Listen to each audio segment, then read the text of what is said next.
Саламатсыздар урматтуу Чалкан медиа каналынын көрөрмандары, өлкөбүздө алынган акыркы сааттагы кабарлар менен тааныштырабыз.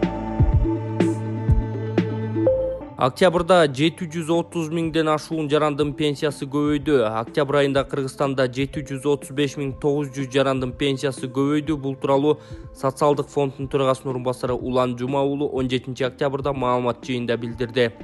Анын айтымында пенсияны көбөйтүү үчүн жалпысынан 4 миллиард 424 миллион 300 миң сом зарыл болчу. Мунун ичинен базалык бөлүгү үчүн 3 миллиард 83 миллион сом республикалык бюджеттен, камсыздоо бөлүгү үчүн 1 миллиард 341 миллион 3 миң сом пенсиялык фонддон төлөндү, деди Улан Жума уулу. 1 октябрдан тарта Кыргызстанда пенсия 33%га көбөйгөн, базалык бөлүгү 1780 сомдон 3170 сомго жеткен. Социалдык фонддун төрагасы Бактияр Алиевдин маалыматына караганда, өлкөдө мамлекеттен пенсия алган ардагерлердин саны 713 миңдин айланасында. Алардан тышкары майыптыгына байланыштуу ооган согушунун катышуучулары, чернобыльчылар жана багуучусунан ажыраган үчүн пенсия алгандар бар. Алиевдин маалыматы боюнча учурда орточо пенсия 6186 сомду түзөт. 17 октябрда Жогорку Кеңештин социалдык саясат комитети социалдык фонддун 2021 жылкы бюджетинин аткарылышы боюнча баяндамасын жактырды. Коопсуздук кеңеши Кыргыз-Тажик тараптын чек аралар боюнча позициясын айтты. Кыргызстан менен Тажикстандын чек ара тилкелери боюнча позициялары кандай экендигин Коопсуздук кеңешинин катчысы Марат Иманкулов биринчи радиого айтып берген. Өкмөттүк комиссиялардын сүйлөшүүлөрү учурунда Тажик тарап 1924-1927 жылдардагы карталарды негиз кылып алып, ошону менен тактайбыз деп жатат. Биз андай болбойт, макул эмеспиз. Ал кезде силер өз алдынча мамлекет эмес, Өзбекстандын автономиясындагы республика болгонсуңар деп айттык. Эгер андай болсо, Тажикстан аймагынын 30%-ын түзгөн Мургаб бизге берилсин дедик. Себеби ал кезде Мургаб Өзбек СССРине берилип, анын курамына Тажик АССРи кирген. Тажик тарап буга да макул эмес, деген Иманкулов.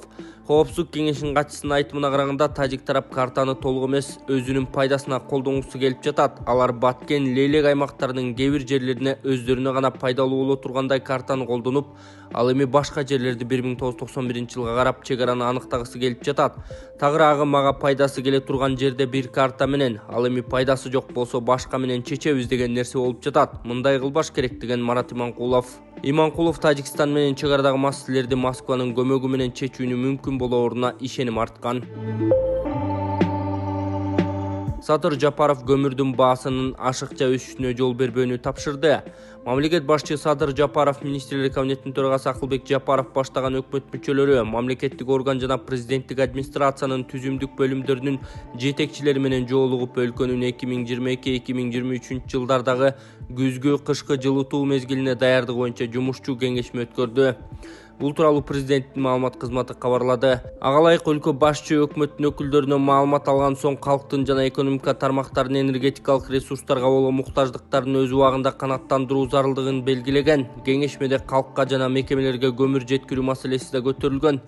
Садыр Жапаров жылытуу мезгилинде элге көмүрдү ашыкча кымбат сатууга жол бербөө боюнча чараларды көрүүнү, кара алтынды темир жол аркылуу ташуу үчүн жеңилдетилген тарифти колдонууну тапшырды деп айтылат маалыматта. Ошондой эле президент алдыдагы жылытуу мезгилинен ийгиликтүү өтүү үчүн энергетикалык объектилерди реконструкциялоо жана куруу иштерин тыкыр көзөмөлгө алуу зарылдыгын белгилеген. Максатбек Сарбагышев Жогорку Кеңештин депутаты. Учурда криминалдык кырдаал күчөп кетиши ыктымал. Арба KG сайты Ысык Көл районунан бир мандаттуу шайлоо округунан шайланган эл өкүлү Максатбек Сарбагышев менен маек курган маегин сиздерге сунуштайбыз. Максатбек Канатбекович, Россиядан келгендердин саны көбөйгөнү бир көйгөй пайда болду. Батир баасы кымбаттаган аз келгенсип туракча ээлери квартиранттарын чыгарып ие баштагандары айтылууда. Бул көйгөйдү кантип чечсе болот? Ошон үчүн мен бир сунуш киргизип жатам. Миграциялык кызмат өзүбү же антимонополиялык жөнгө салуу агенттиги менен чогуу Айтор Кыргызстанга сырттан келип жаткандар менен иш алып барып, аэропорттордон эле аларды каяка жайгаштыруу маселесин чечүүлөрү керек. Ушул тапта көл жээгинде канчалаган пансионаттар бош жатат. Алар менен сүйлөшүүлөрдү жүргүзүп, бир бааны коюп жайгаштырсак, батирлерде жашап жаткан биздин жарандарга атаандаш болушпайт эле. Экинчи жагдай, бир учурда көп кишинин келгени кримогендик кырдаалды да күчөтүү ыктымал. Биз кандай адамдар келип жатканын күн мурун билбейбиз да. Убактылуу жашап турганы келдиби же башка да максаты барбы? Бирок келгендер мен өзүм каалаган жерде жашайм деп айтыш мүмкүн да. Мен муну кышкы суук келаткан учурда биздин жарандар көчөгө чыгып калуусунун алдын алуунун бир жолу катары гана сунуштап жатам. Албетте, маселе сүйлөшүү, ынандыруу жолу менен гана чечилиши керек. Кыйноо болбойт деген эл өкүлү Максатбек Сарбагышев Арба KG сайтына.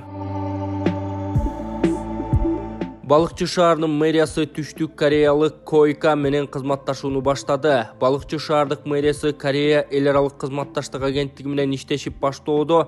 Бул тууралуу балыкчынын мэри Азамат Арнабек уулу кабарлады. Маалыматка ылайык 17 октябрда мэр Азамат Арнабек уулу мэриянын кызматкерлери менен биргеликте Койканын Кыргыз Республикасындагы өкүлчүлүгүнүн жетекчиси Ли Джонсу, волонтердук программанын координатору Вон Хайле жана волонтердук программанын менеджери Айзат Кыдыкбекова менен жолугушуп, эки өлкө ортосундагы кызматташтыкты жана өз ара тажрыйба алмашууну камсыз кылууга жана социалдык экономикалык өнүгүүгө багытталган иштерди талкуулашты деп айтылат маалыматта.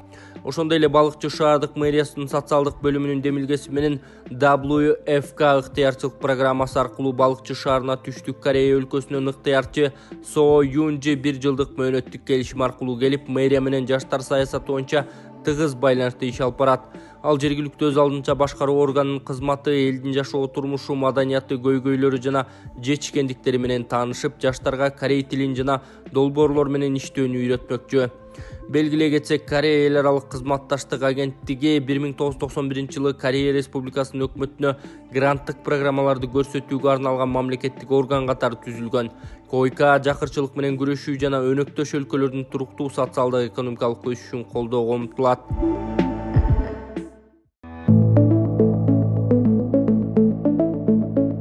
Кудайым буйрса, эки инвестор менен колго коюлган фонд, Ислам өнүктүрүү фонду. Бизде алдыда чоң пландарыбыз, максаттарыбыз бар. Эми аны азыр алдын ала айтканда кичине алгач болуп калат. Ар бирин өзүнүн убактысында сааты келгенде айтып, элибизге жеткирип, көргөзүп берип турабыз. Эгерде кооперативдин инвестору жок, кошумча каражат жок болсо, сурок койгонго болбойт да кооперативдерде. Биз ошол кооперативдердин иштеп жакшы көргөзүп, ушундай элдерге мүмкүнчүлүк берип атканын көрүп, ушул кооператив аркылуу биз элибизге жардам берсек болот экен. Биздики мындай бир сыр айта кетейин, минимальный 15%. 10% өздүк салым, 5% кооперативдин услугасы. И узактыгы үйгө, турак жайга 25 жылга чейин бере алабыз да. Биздин ошол түзүлгөнүбүздүн бир чоң, кандай десем,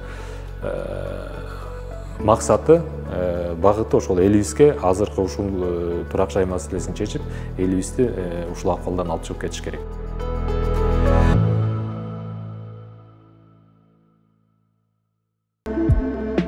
Ошто киши колдуу болуп каза тапты. Кылмышка маркумдун мурда күйөөсү шектелүүдө. Ошто 32 жаштагы жаран мурдагы аялын өлтүргөнгө шектелип кармалды. Ош шаардык ички иштер башкармалыгынан кабарлашкандай, келин бычактан алган жаракатынан улам каза тапкан. Белгилүү болгондой, адам өлтүрүүгө шектелип жаткан 32 жаштагы жаран коңшу Өзбекстандан кармалып Ош шаарына алынып келинди. Учурда анын үстүнөн адам өлтүрүү беренеси 122 берене менен кылмыш иши тергелүүдө. Окуя 3 октябрда катталган. Анда жаран мурдагы аялын өлтүрүү максатында ал жашаган үйгө барып, келинге бир нече ирет бычак сайып, изин жашырып кеткен.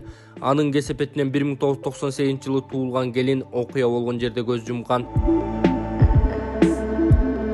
Роза Аманова акын Бактыгүл Сейитбекованын уулу Алихан менен кошо каматып салды.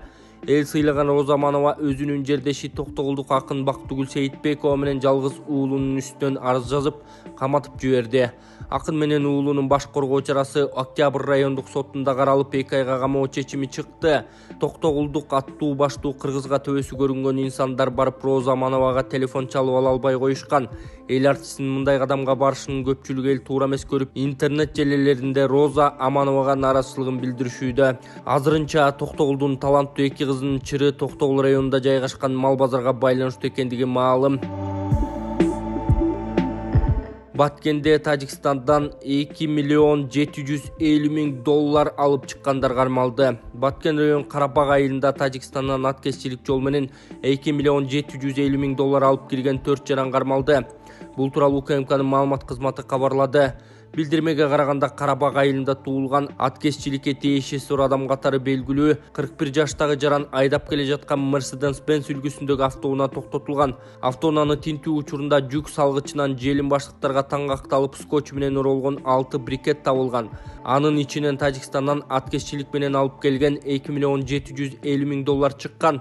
Мыйзамсыз иштерге тиешеси бар деген шек менен Кыргызстандын 4 жараны кармалды деп айтылат маалыматта. Бул факт боюнча Кылмыш жаза кодексинин 231-беренесинин 4-бөлүгү экономикалык аткезчилик боюнча кылмыш козголгон.